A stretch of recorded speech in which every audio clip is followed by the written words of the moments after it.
Майра апай, мен сізді ешқашан біреумен ұрысқаныңызды, біреумен конфликт болғаныңызды көрген жоқпын. Сіз керісінше бәрімен доссыз. Солай ма? Иә. Қазір концерттің алдына, мысалы, сіз ас бердіңіз. Сіз үшін ол маңызды, иә? Мен үшін ас берген өте маңызды. Өйткені қазақта мынандай сөз бар.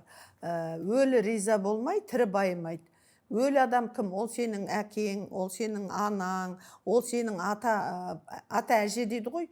Жалпы қазақта, жалпы біздің дінімізде ол расталған, ол дәлелденген, үнемі қайтыс болған адамдарға Құран оқытып отыру керек.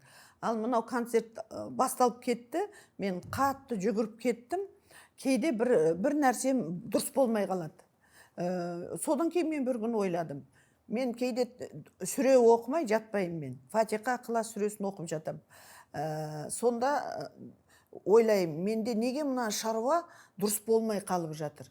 Ата бабаларыма Құранды аз оқып жүрім, мешітке жиі бармай жүрім, садақа бермей жүрім деп ойладым да, тез 3 күннің арасында шештім, 60 адамға үлкендерді жинап, бізде Нұрлан иман бар, Нұрлан аты, өте керемет, өзі заманауи киінет, заманауи қалжыңдайды, өте өзі мынау дінін, мұсылманның дінін өте жақсы біледі. Сол кісіні шақырдым.